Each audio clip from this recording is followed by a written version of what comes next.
This is the log I kept in the saddle, and at the fires during the 6 days we rode after the man who took Princess Leora. It is not tidy. I wasn't writing it to be read. I was writing it because a guard learns to write down what he sees while he can still see it true before fear and tiredness and the wanting it to be different start bending the memory. And because if I died on that road, I wanted there to be a record that wasn't the official one. I have read the official one since. It is clean and it is a lie by tidiness, the way these things always are. This one is mine. I've left it the way I wrote it mostly. A few places I've gone back and put in a line so it makes sense to a stranger. Those I've marked, or you'll feel them, they read smoother than the rest, and smooth is how you tell where a man has had time to think. The rough parts are the true parts. Remember that as you go.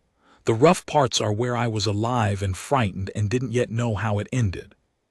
My name is Aldric Vane, Sergeant of Horse, the Queen Regent's household guard, Kingdom of Air. I am writing this down so that one person in particular will one day read it and know what truly happened and why and what it cost and who paid. She knows who she is. The rest of you are welcome to read over her shoulder. Day 1, past midnight I think, writing by a stable lantern, hands not steady. She's gone, the princess is gone. I keep writing it to make it be a fact I can stand on, instead of a hole I'm falling down. Let me put it in order. Order helps. Order is the only thing I've got. Tonight there was the autumn feast in the great hall, the harvest feast, the one the Queen Regent keeps every year because the old king kept it. Lights in every window, the whole court drunk and loud. The smell of roast and tallow smoke and wet wool from the rain, everyone tramped in. I was on the upper gallery, the long one above the hall, which is a nothing post, a post for an old horse like me, watching the doors nobody comes through. I want that written down because it is the first of my failures and they should go in the order they happened. I was bored. I'll set it down plain. I was bored and my feet hurt, and I was thinking about nothing, about the rain, about whether my mare's off 4 was going to need the farrier again. While 3 floors up a man walked out of this palace with a 6-year-old girl wrapped in his own cloak and told the gate guards she was his sleeping niece. They believed him. God help them, I'd have believed him. That's the part that's got its hand around my throat tonight. It was Reynold. If you don't know the name, Reynold is the Queen Regent's stepson. Her late husband's boy by a first wife, folded into the household the way these half-belonging men get folded in, given rooms and a title that means nothing and a seat at the feast and no actual place in the line of anything. I've guarded him for years. I've nodded to him in corridors. He has an easy way, a good laugh. He learned all our names, mine, the gatemen's, the groom's. That's why it worked. The gate didn't see a stranger. They saw Lord Reynold, who knows their names and their children's names, carrying a sleeping child out to a waiting carriage at the end of a feast, and they bowed him through into the rain. By the time the nurse found the bed empty and the alarm went up, the carriage was an hour gone, and the rain had taken the wheel ruts. I've been put on the pursuit. 6 of us, mounted, light, chosen for the saddle and not the parade ground. We ride at first gray. I should sleep. I won't. I'm writing instead because the lanterns here in my hands need something to do that isn't shaking. One more thing, and then I'll try to lie down. When the Queen Regent came down to the yard, she came down herself in her nightrobe with a coat thrown over. No crown, no managing of her face, just a mother. She didn't shout. I'd have shouted. She took the captain's arm and she said one thing low, and I was close enough to hear it. She said, "Bring her back and don't let them tell you the road matters more than the child." I didn't understand it then. I wrote it down because I didn't understand it, which is the rule: write the thing you don't understand. You'll need it later. I think I understand it now, 6 days on, and I wish to God I didn't. Day 1, first light, cold, at the south gate about to ride. Gray morning, the kind with no sun in it, just the dark going thin. My breath and the horse's breath all smoking in the gate arch. The others are checking girths and not talking. Nobody talks before a ride like this. You'd think there'd be brave words. There aren't. There's just the small sounds: buckles, hooves on wet stone, a horse blowing, and every man inside his own head doing the same sum I'm doing. An hour's start became 8 hours overnight. 8 hours is a long way at a carriage's pace, and a carriage can go to 100 places from the South Road. But it's not 100. That's the one thing we have. Reynold can't go just anywhere. A man fleeing with a stolen princess needs somewhere that will take him, a border that doesn't love air, a lord with a grudge money waiting. There aren't many of those, and they're all north and east, past the river, up toward the marches where the old king fought his wars and made his enemies. The captain thinks north. I think north. The road north it is. I keep thinking about her. Leora, I should say, so you understand the size of what's missing. I know this child. Not the way her nurse knows her, but a household guard sees the children grow. I've stood at the edge of 100 dull afternoons while she did the things small girls do. She has a gap where she lost a milk tooth and she shows it to you like a prize. She is afraid of the big hounds in the kennel and pretends she isn't. She once gave me half a sticky bun, unasked, because I looked like I'd been standing a long time, which I had, and which nobody else in 20 years of standing has ever noticed. 6 years old. I have her half a bun sitting in my chest like a stone this morning. We ride. I'll write when I can. Day 1, midday halt, wet, a wretched inn at a crossroads. We have a thread, thin but a thread. The innkeeper here, a careful man, didn't want trouble. You could see him weighing whether telling us was more dangerous than not. He saw a carriage in the deep night, going hard north. A good carriage, he said, not a farm thing. Stopped only to change a lamed horse and went on, and the man who did the dealing for the fresh horse was easy and friendly and paid over the odds and didn't haggle, which the innkeeper thought strange because gentry always haggle. It's how they stay gentry. And there was a child in the carriage. Asleep, the man said. Sick, the man said. Wrapped up. Didn't come out. Asleep, sick. I know what wrapped up and doesn't come out can mean, and I made myself not think it and write it down instead, which is the trick. Put the fear on the page so it's not riding in the saddle with you. She's drugged, most like. A sleeping draught to keep a child quiet on a hard road. That's the kind thought, and it's also the likely one. Reynold doesn't want her hurt. I have to hold on to that, or I'll ride my mare into the ground in the first day and be no use after. Reynold doesn't want her hurt. He wants her for something. You don't take this kind of risk to hurt a child you could hurt at home. He took her because she's worth something alive, as a key, as a price, as a lever against the Queen Regent. That means he keeps her alive. That means there's time. Cold comfort, but I'll take any comfort that lets me think. The rain's letting up. We change to fresh mounts. The crown keeps stabled at posts like this. That's the one advantage we have over him, the relay, the crown's own horses every 20 miles, fresh legs while his tire. He has the start. We have the legs. Across enough days the legs win. They have to win. I'm not writing the other thing. North again. Day 1. Late edition, written at the first inn, going back to fill the gap of the palace that night, because the log skipped from the gallery to the yard, and a man shouldn't skip the worst hour. Between the gallery and the yard, there was an hour I didn't write because I couldn't, and I'll write it now that there's a little distance in me. The hour the alarm went up. I want it down because people think an alarm in a palace is bells and shouting and men running with swords, and it is, eventually, but first it is something worse and quieter. First it is a nurse's voice. One woman's voice up in the family wing, saying a name into an empty bed: Leora, Leora. The way you say it when you still think the child is hiding, playing behind a curtain under the bed, the way children do, that first half minute when it's still a game and not a horror. I was coming up the back stair when I heard it, and I knew, the way you know, that it had already stopped being a game and the nurse just hadn't caught up to her own knowing yet. Leora, Leora. And then the silence after the third call, which is the sound of a grown woman's whole world tilting, and then the scream that isn't words at all. I have heard men die. I told you I'm an unwilling scholar of the sounds. The nurse's scream when the bed stayed empty was worse than any of them, because a man dying is an ending and that scream was a beginning. The beginning of every dark hour that came after, the first stone down the well.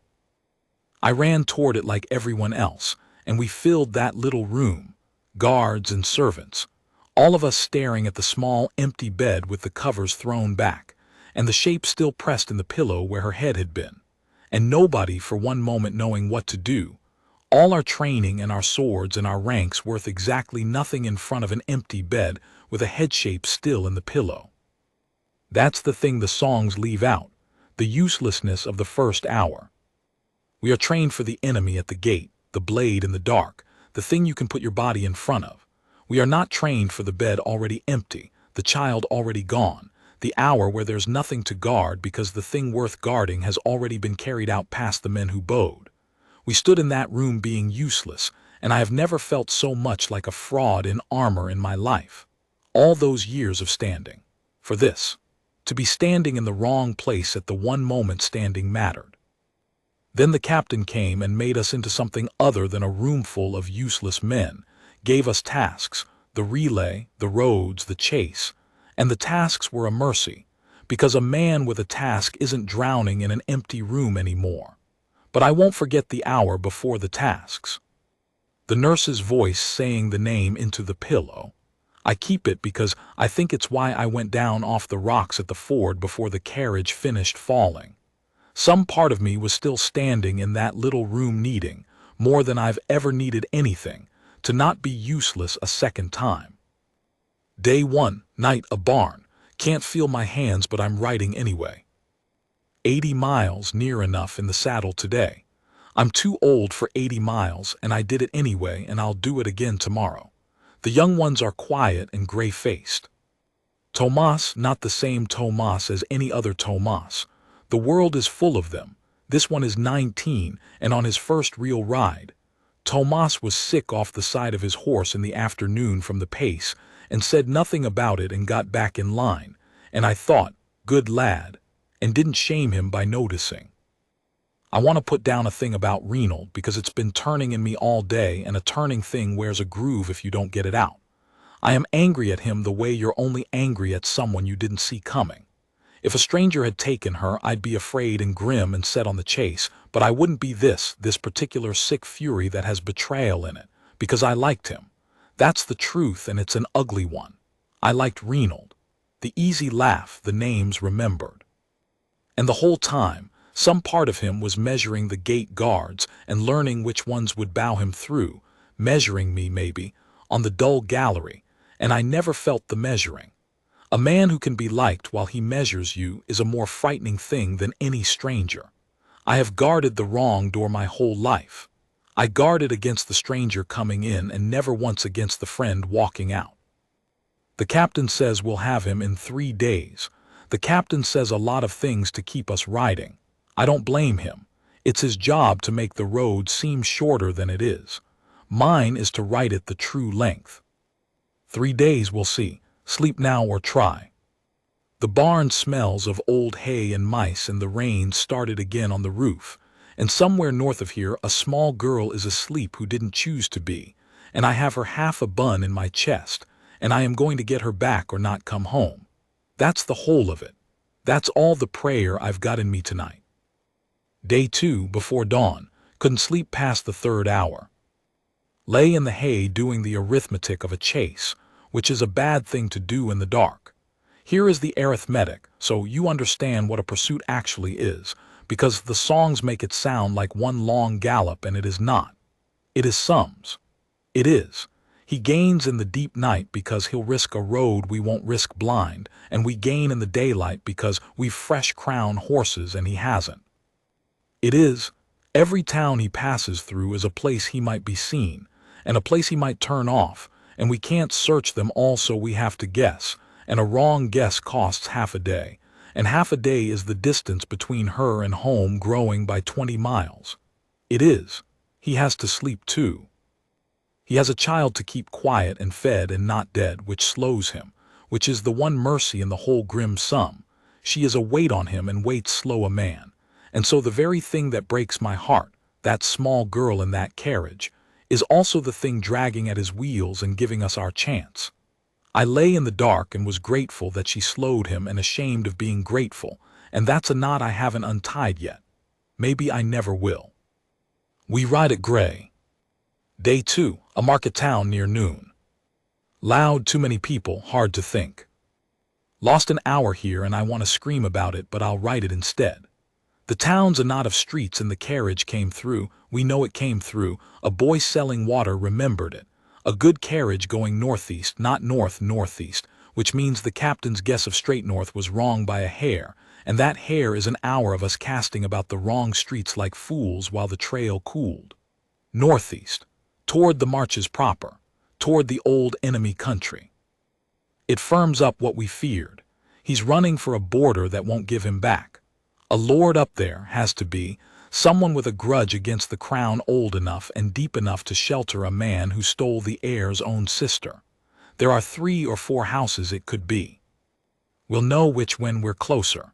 We'll know which when it's almost too late to matter, the way you always know things in this trade. The water-selling boy said something I've put down because it sits wrong. He said the child wasn't asleep this time. He said there was a small face at the carriage window, pale, looking out, and a man's hand came and drew the curtain. Awake. She's awake now, which means the draft's worn off or they've stopped giving it, which means she knows. A sleeping child is a parcel. An awake child is a little girl who knows she's been taken from her mother and is watching strange country go by through a curtain that keeps getting drawn. I had to stop writing for a moment there. I'm an old hard man and I had to stop writing. Fresh horses, northeast, faster now. The captain's quiet, which means he knows he guessed wrong this morning and is carrying it. I won't say anything to him about it. We all guess wrong. The road's made of wrong guesses and the trick is to make fewer of them than the man in front, and to forgive yourself the ones you make, because a guard eaten by his own wrong guesses stops being able to make right ones. I learned that the hard way a long time ago in a different country after a different child. I won't write that one here. It's not this story, and she wouldn't want it in hers. Day 2, dusk, a ridge, we saw them. We saw them. I have to write it carefully because my hand wants to race and racing makes lies. Late afternoon, coming up a long ridge with the country falling away northeast into the river valley, and one of the young ones, Pell, the sharp-eyed one, half my age and twice my eyes, Pell stood in his stirrups and pointed and didn't trust his own voice.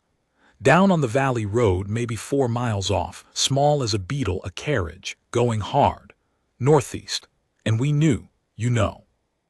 After 2 days of guessing, you finally see the thing itself, and your whole body knows before your head does.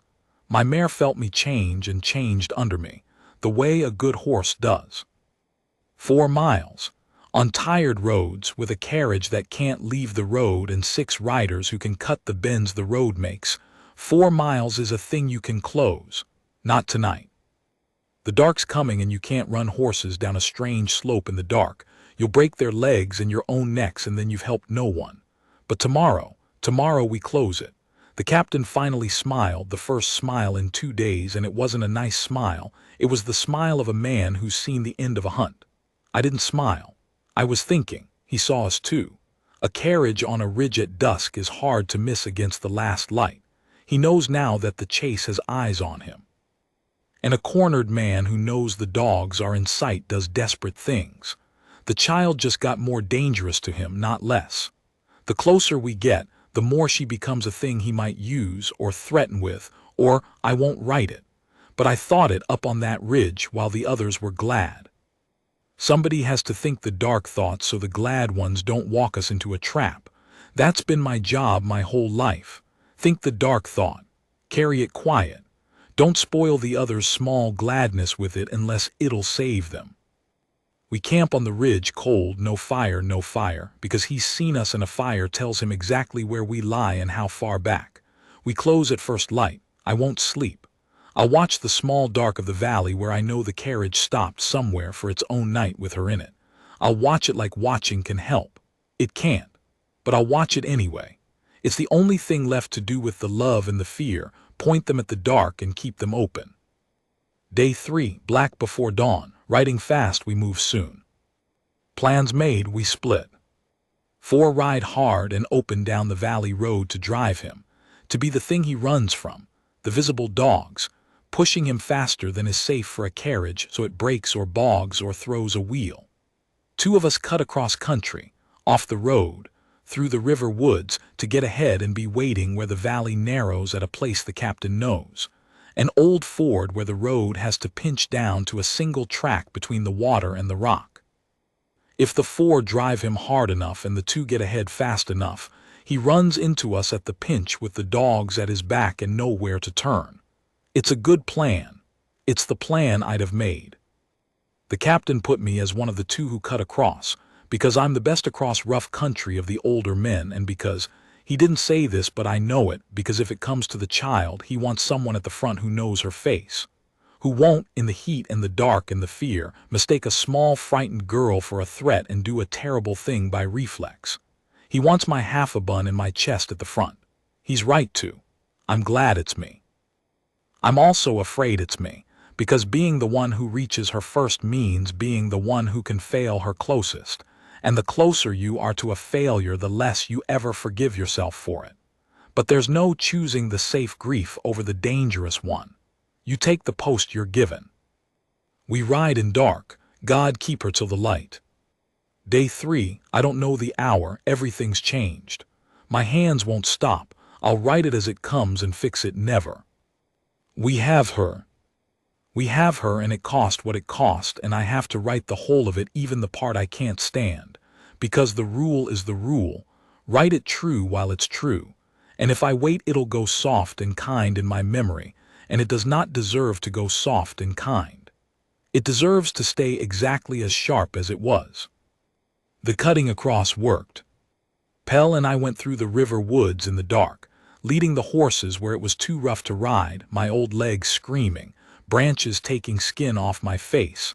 I've got the marks now, I keep touching them, and we came out above the ford at the first gray with our chests heaving and got ourselves into the rocks above the pinch where the road goes single.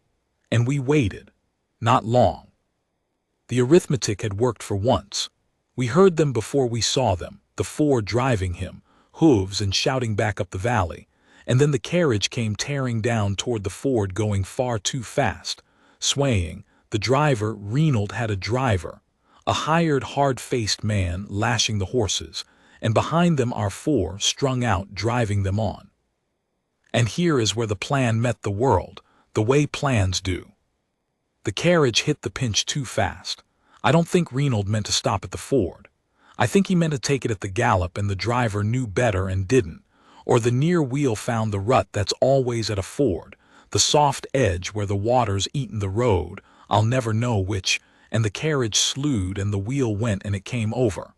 Not a gentle thing. A carriage coming over at speed is a sound I won't try to write, wood and horse scream, and the whole weight of it going down into the ford edge with the water white around it. We were already moving, down out of the rocks, both of us, before it had finished falling. I had one thought, and it was a child in a box turning over, and I have never moved like that in my life, not as a young man, not ever. Day 3. Continued, still shaking. The fire's going and I can't get warm. I'll set down what happened at the ford in the order my body did it, not the order it made sense, because there was no order that made sense, there was just the doing. The carriage was on its side, half in the water, the horses down and thrashing in the traces, screaming the way horses scream, which is the worst sound the world has. The driver had been thrown and was not moving, and I didn't go to him. God forgive me. I stepped over a man who might have been dying because there was a child in the box, and the box was filling with the cold ford water at its low side. That's a choice I made without making it.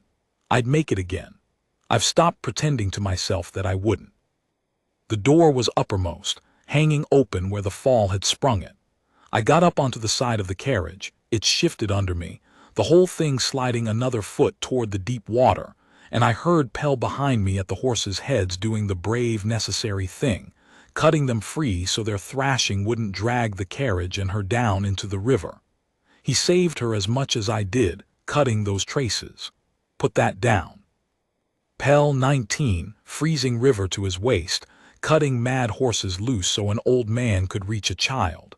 They'll give me the credit because I'm the sergeant and I'm the one who lifted her out. It was Pell. She was inside, down in the low corner, in the water to her chest already and rising, and she wasn't crying. That's the thing that undid me and undoes me again writing it. She wasn't crying. She was past crying. She had her back to the wood and her chin up out of the water and that gap-toothed mouth set in a line I knew. I knew it. It's her mother's line, the Queen Regent's line, the one she made in the yard when she said, "Don't let them tell you the road matters more than the child." A 6-year-old wearing her mother's jaw, holding her chin out of the rising cold water, not crying because somewhere in 2 days of curtains being drawn she had decided that crying didn't help and she would not spend herself on it. I reached down into that water and she looked up at me and she knew me, out of all of it. She said my name, not guard, my name, the half-a-bun. She remembered the man who'd been standing a long time.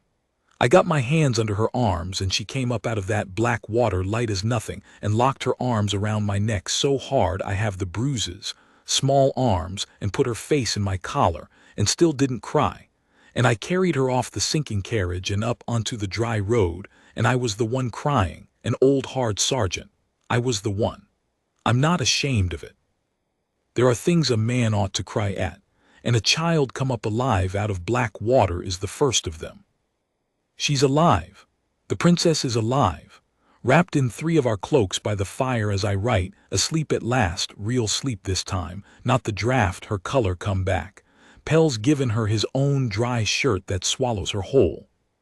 She woke once, looked round, found my face, and went back to sleep when she had it. I'll sit where she can find my face all night.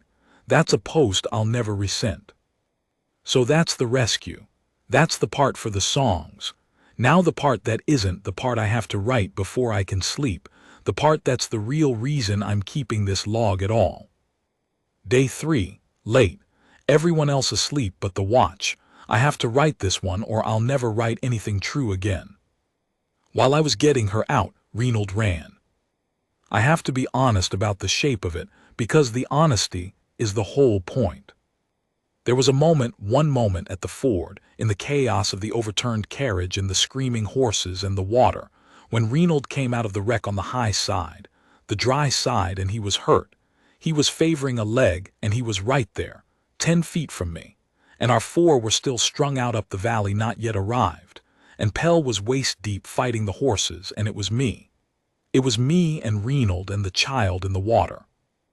And I had a choice that lasted about the length of one breath, and I have lived 100 years inside that one breath since. I could go for the child or I could go for the man, not both. The water was rising in the box and Reynold was already moving for the trees, and the loose horse Pell had just cut free was standing there blown but whole, his road out. And I knew in that breath that if I went into the water for her, he'd reach that horse and be gone, and if I went for him, she might drown in the time it took to put him down. I went for her. Of course I went for her. There was never truly a choice. The half-a-bun chose for me before my mind got a vote. I would make the same choice again every time, 1,000 times, and I want that written plain so no one reading this thinks I regret saving her. I do not regret it, not for one breath. But here is the thing I have to set down, the thing the official log will never hold, the thing that is mine to carry. I let him go. Those are the true words and I won't soften them. I had the Queen Regent's stepson, the man who stole her daughter, 10 feet away and lamed, and I let him go to save the child, and that was right, and it was also a door I left open, and a man went through it, and I am the one who left it open. Both of those are true at once. That's the thing nobody tells you about the right choice. Sometimes it's still a door left open. Sometimes the right thing and the failure are the same act, the same breath, and you don't get to have one without the other. He got the horse.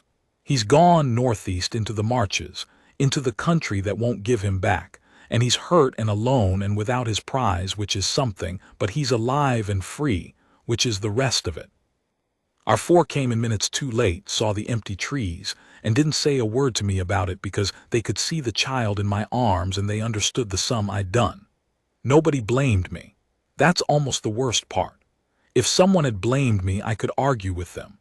Nobody blamed me, and so I'm left to do all the blaming myself, which I'll do for the rest of my life quietly in the place where I keep the other child I don't write about. Day 3, last entry of the day. One more thing, the worst thing, and then I'll stop. It isn't Reynold getting away that's the true cost.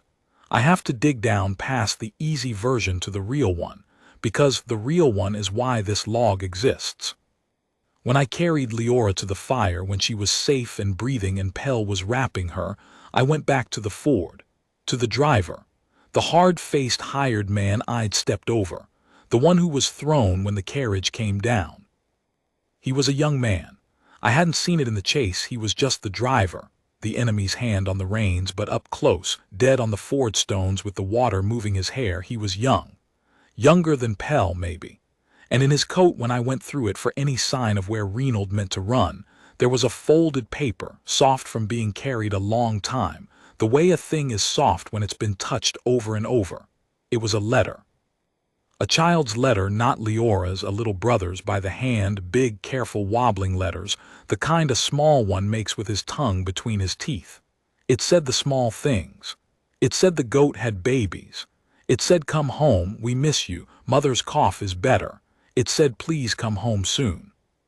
He was a hired, hard-faced man, and he was somebody's brother, and he was carrying a letter from a child who wanted him home, and he died on a Ford in a war that wasn't his, driving a carriage for money, because somewhere there's a mother with a cough and a goat with babies and not enough to eat, and I stepped over him to save the princess. And I'd do that again too, and that's 2 doors now, 2 choices in one morning that were each of them right, and each of them left someone in the water. That's the thing, that's the whole thing. I saved the child the kingdom counts, and I stepped over the child nobody counts, the small brother who's going to wait at a door for a man who isn't coming, and never know his name was on a Ford in the north, and never get a body back and never know why. The princess will grow up. There'll be a feast for her return, lights in every window. And in some poor house north of nowhere, a goat will have more babies and a cough will get better or worse, and a boy will stop running to the door, eventually, the way they do, and no one in any palace will ever know that the cost of the princess was him. I put the letter back in the dead man's coat. It wasn't mine to take. I closed his coat over it. It was the only thing I could do for him, and it wasn't anything. Then I went back to the fire and let the princess find my face, and I started writing this because somebody has to hold both of them, the child who was saved and the brother who paid, and the official log only holds the one. So I'll hold the other. That's what this is. That's what I'm for, it turns out. Not the gate, not the gallery, this. The holding of the ones nobody counts. Day 2. Deep night before the ridge entry above. I'm putting this in out of order because I wrote it later, by a different fire, and a log should hold the truth even when the truth arrives late. I said I wouldn't write the other child, the one from a different country, a different chase, long ago. I've changed my mind, lying here unable to sleep with this one breathing in cloaks 10 feet from me, because I've understood something and the understanding won't keep till morning. 22 years ago I was a young guard in the service of a border lord, before I ever came to air before the crown, when I was nobody guarding nobody for nothing. There was a raid, the kind of small, ugly cross-border thing that doesn't make it into any history, 2 villages and a grudge and some burned barns. And there was a child caught in it. Not noble. A village child, a girl, maybe 5. I was 19, near Pell's age, and I froze. That's the whole of it, and I've never said it to a living soul. I froze. There was smoke and screaming and a horse on fire, I still see it, and a child standing in the middle of a lane not moving the way they do, and I was close enough. I was the closest, and I froze, and a roof came down, and that was that. I didn't choose wrong. That would almost be better. I didn't choose at all. The fear closed over me like water, and by the time it let go it was too late to have done anything. I have spent 22 years becoming a man who does not freeze. Every dull post, every cold gallery, every hour of standing, I told myself it was discipline, duty, the trade. It wasn't. It was practice. 22 years of practicing not freezing so that if the lane and the child ever came again, I'd move. And at the ford, finally, the lane came again and I moved. I went down off those rocks before the carriage had finished falling, and I didn't freeze, not for one breath, and I got my hands under a child's arms and brought her up out of black water. So you'd think that would close it. The old debt paid. The frozen boy redeemed at last. It doesn't work like that. I know now it doesn't. Because in moving for this child I left the man and stepped over the driver, and a different cost came due on a different bank. And so even the redemption isn't clean. Even the moving not freezing has a body under it. There's no act so right that it pays off an old debt without opening a new one. I came all this way 22 years to not freeze, and I didn't freeze, and a man is still dead who didn't have to be. The lane never closes. You just learn to keep walking down it with your eyes open instead of shut. That's the only redemption on offer. Eyes open. Keep walking. Carry them all. I'm glad I wrote it. It's lighter out of me than it was in. The girl just stirred and settled. Eyes open. Keep walking. Day 2. Returning to the proper order now. A thing about Reynold I learned at the market town and didn't have room to write before. While we cast about the wrong streets that wasted hour, I talked to a man who knew Reynold. A wine factor of all things who'd had dealings with him, meaning Reynold owed him money, which is how most people know a man like Reynold.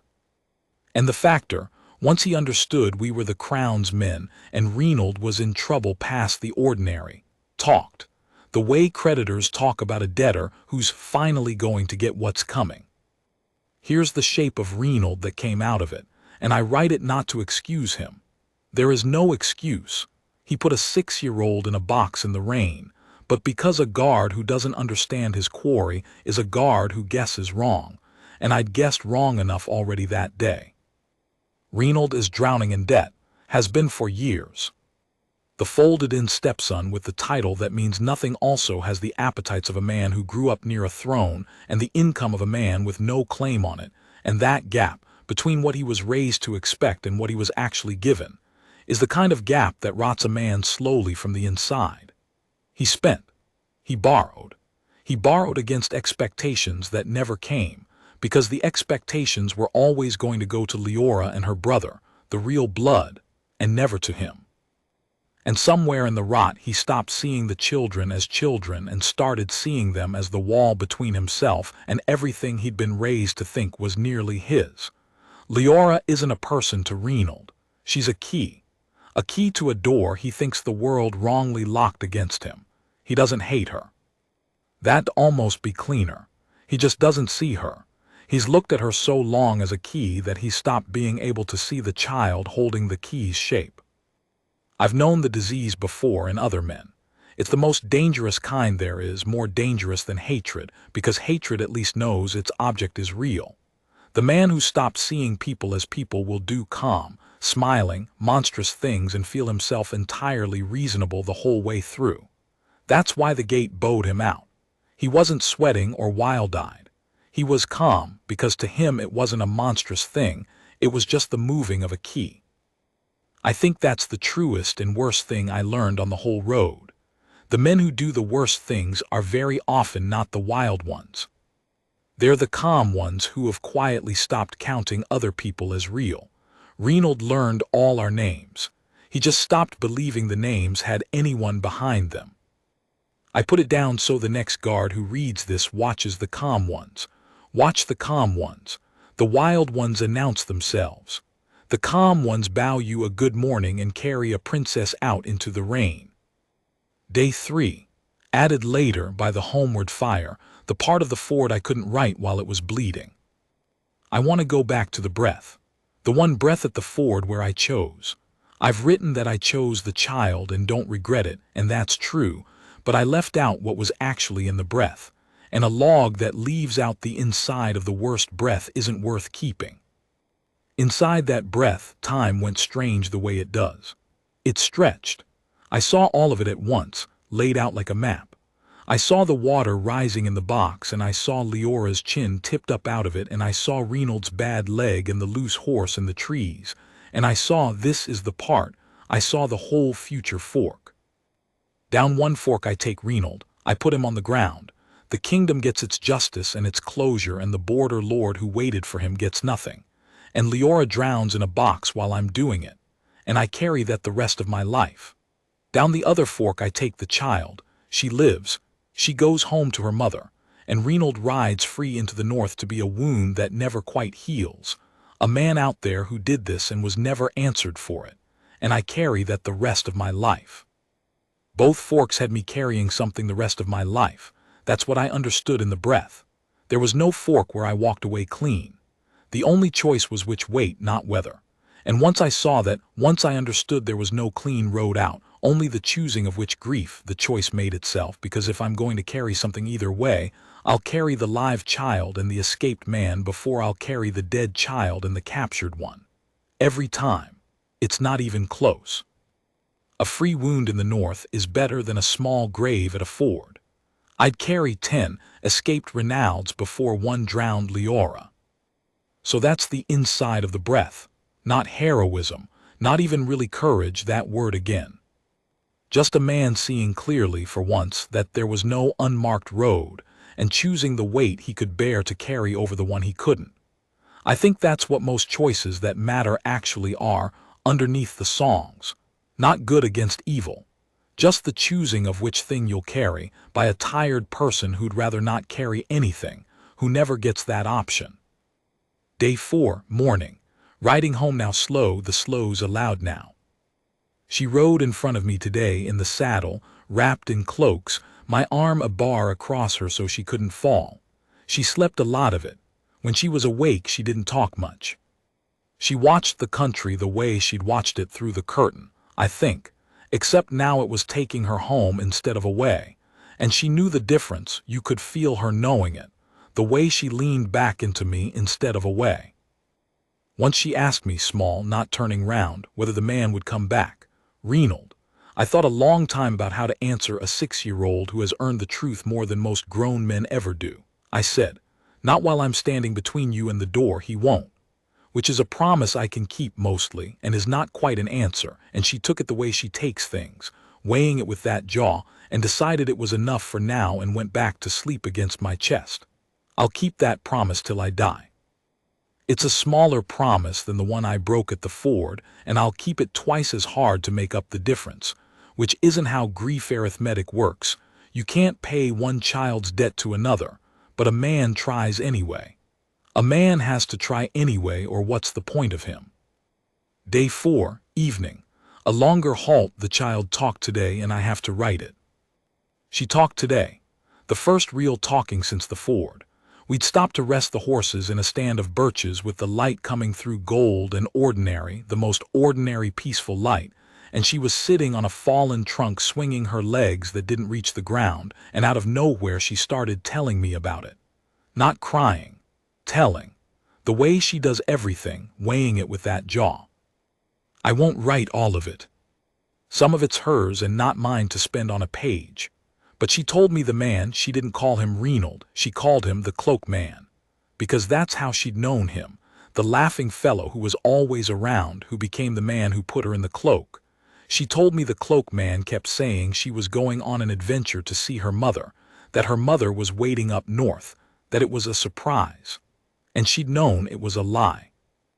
That's what she wanted me to understand, sitting on the birch trunk in the gold light. She wanted it known that she'd known. She said, I knew Mother wasn't up north.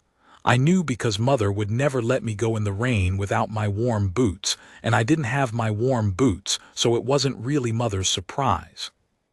And she looked at me to see if I understood the logic of it, the boots, the airtight 6-year-old proof of it. And I said yes. That's exactly how you'd know, that was very clever, and she nodded, satisfied because she had known, she hadn't been fooled. She'd sat in that box for 6 days holding on to the fact of her warm boots like a small hard stone of truth in the dark. It took everything I had not to come apart on that birch trunk. A 6-year-old kept her sanity in a kidnapper's carriage by reasoning from her boots, by holding onto one small true thing mother wouldn't, so this isn't, and refusing to let the cloak man's warm, easy lies take it from her. That's the same thing, isn't it?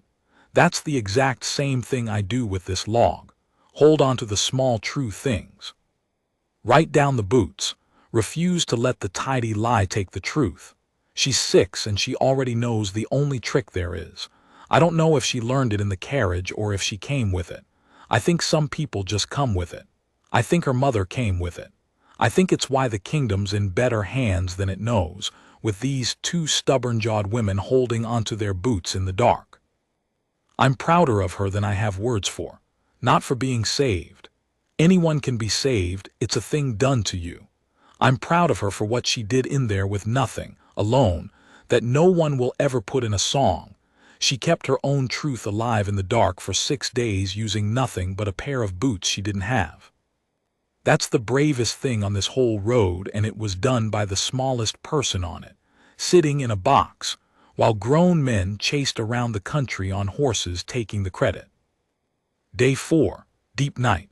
The others asleep, me on watch, and a thing about the men I rode with that the log owes them. I've written a lot about myself in here, and about her, and about the dead driver and the vanished man. I've written almost nothing about the 5 who rode with me, and that's a wrong I'll set right while they sleep, because if I died tomorrow and this was the only record, they'd come off as shapes on horses, and they were more than that. Pell, I've named the sharp eyes, the cut traces, the river to his waist.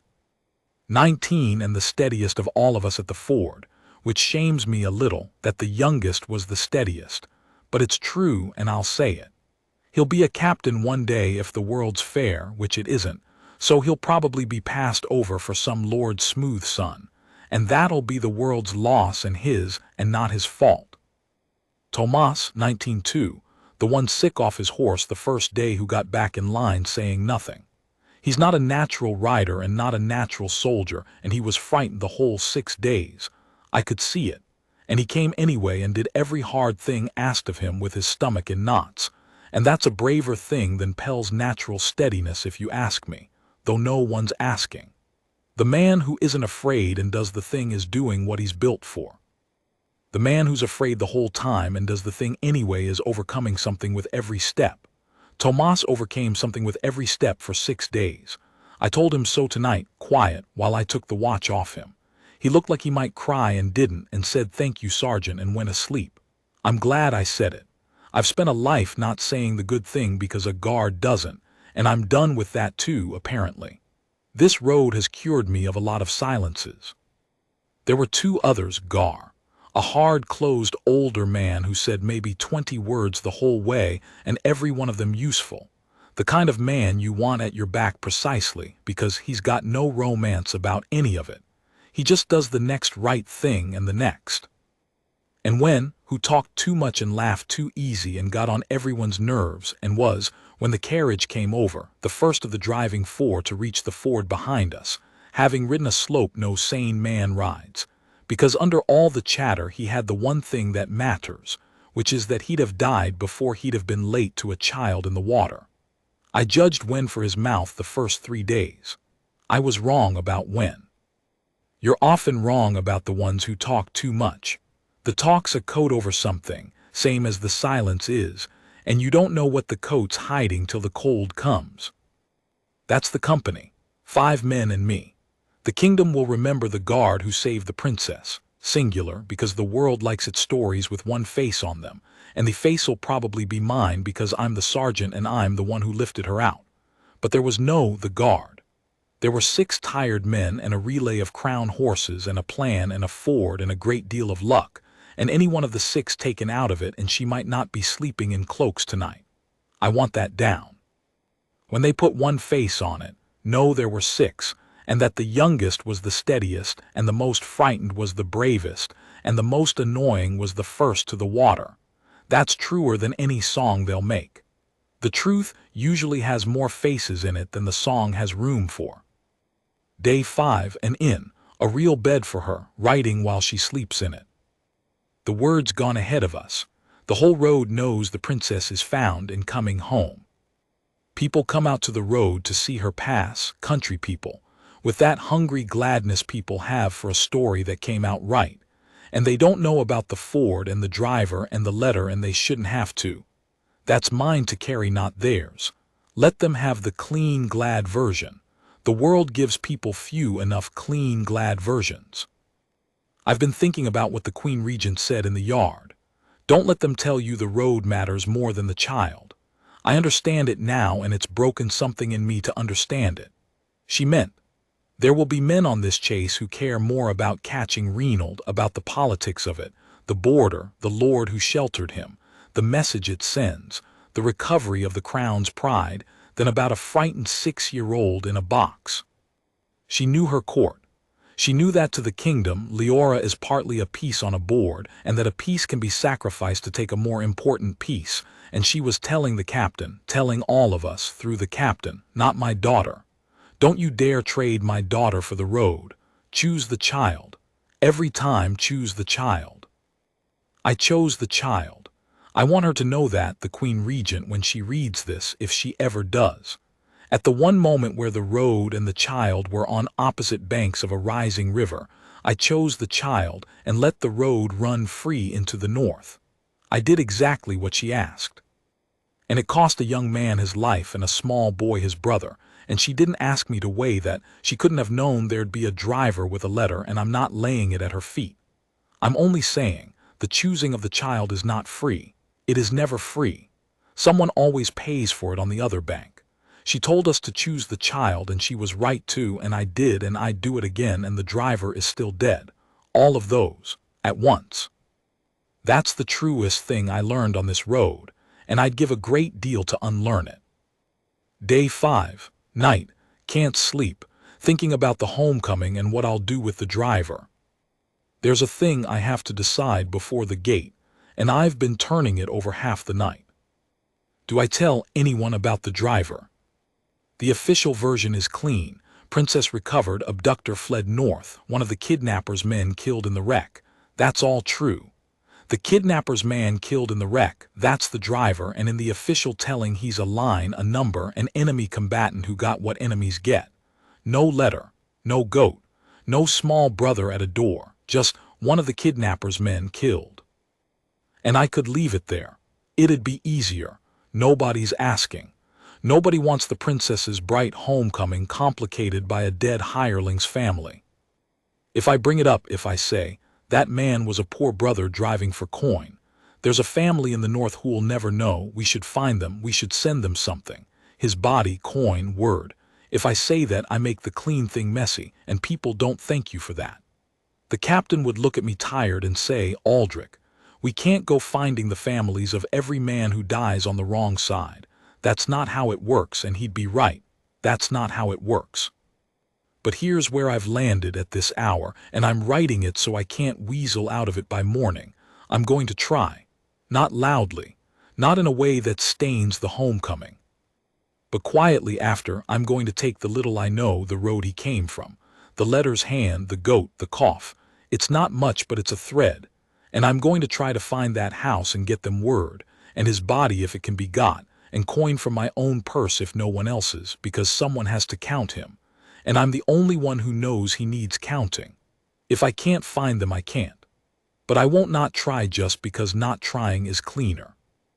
I've spent a life being the wall, the clean version, the thing that doesn't make the moment messy. I'm tired of it. The child taught me the trick, hold the small true thing, write down the boots. The driver is my boots. He's the small true thing I'm not going to let the tidy version take. I'll likely fail. I fail at most things that matter, it turns out. But I'll fail trying with my eyes open, walking down the lane. That's decided then. I feel lighter for deciding it, the way I felt lighter for writing The Frozen Boy. Maybe that's all a conscience is. The refusal to let the clean version be the only version. The keeping of a log nobody asked for. Day 6. Dawn before we ride the last stretch. One last thing about Reynold North and what I think comes next, because a log should guess at the future too, so a later reader can see how wrong I was. Reynold's out there, north in the marches, hurt, alone, his prize gone, his debts still chasing him, sheltered for now by whatever lord thought a stolen princess was worth the risk, and now finds himself sheltering a failed man with empty hands instead. That lord won't love him long. A schemer with nothing to offer is just a mouth to feed and a danger to harbor. I'd not be Reynold this winter for anything.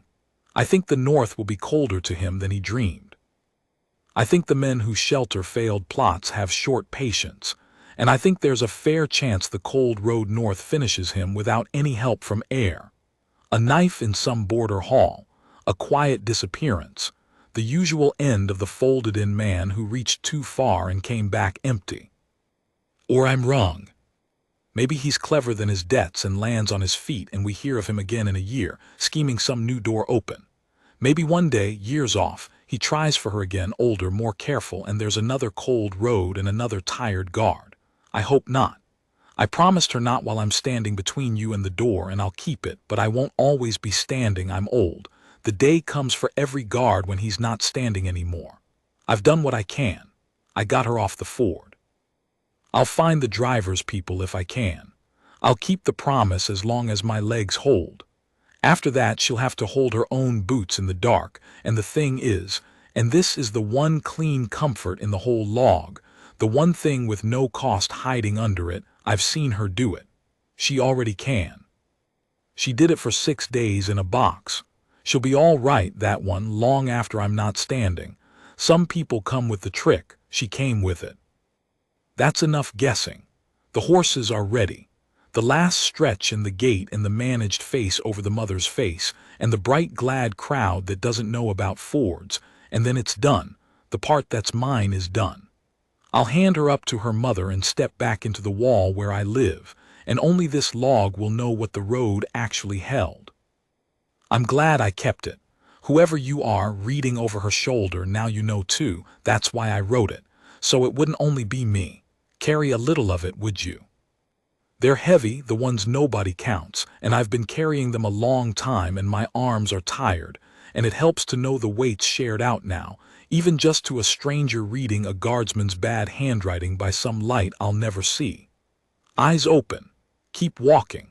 Carry them all. Day 6, the last of it, home tomorrow. I'll close the log here. Tomorrow we ride in through the south gate, the same gate they bowed Reynold out of, carrying her 6 nights ago. There'll be a crowd. There'll be the Queen Regent, and this time her face will be managed, because it's a public thing now, a triumph, and triumphs have rules. But I saw her unmanaged in the yard at midnight, and that's the face I'll be handing the child back to under the managed one. A mother. Just a tired mother who got her girl back against the odds, and who will never fully know what the getting back cost on a Ford in the north, and whom I will never tell because it isn't a weight to add to a mother's gladness. She told me to carry the child home. She didn't tell me to carry the rest. But the rest came with the child, the way it always does, and so I'll carry it quiet, the way I carry the other one. Let me set down the accounting plainly, one time, so this log has said the whole truth before it ends. We saved Princess Leora. That is real and it is good, and I will be glad of it on the day I die. I let Reynold go. That was the price of saving her in that one breath, and it was the right price, and it is also a door I left open that a guilty man walked through, and that is mine. And a young driver died on the Ford whom I stepped over to reach her, a brother, carrying a child's letter, and no one will ever count him, and that is the true cost, the one under the cost, the one the songs won't hold, and so I've held it here. I've written his letter down so it exists somewhere outside that dead man's coat. The goat had babies. The cough is better. Come home. Somebody other than me has read those words now, reading this. That's the only grave I could give him. It's not enough. Nothing would be enough. I gave it anyway. She's asleep in the next room with one of Pell's shirts for a nightgown and a guard on her door who'd die before he moved. Tomorrow I give her back to her mother, and the kingdom calls it a victory. And it is won. And I'll stand in the glad crowd with the marks of the riverwood still on my face, and I'll let them be glad. But you've read the log, so you know what I know now, what this whole cold road taught me, The thing I'll carry past the gate and keep till the end. The child you save and the cost of saving her ride home in the same saddle. There's no leaving one on the road. I brought them both home. I'll carry them both as long as I last. Aldric Vane, Sergeant of Horse, Household Guard of Air. Written on the road, and not corrected, because the truth was never tidy and shouldn't be made to look like it was.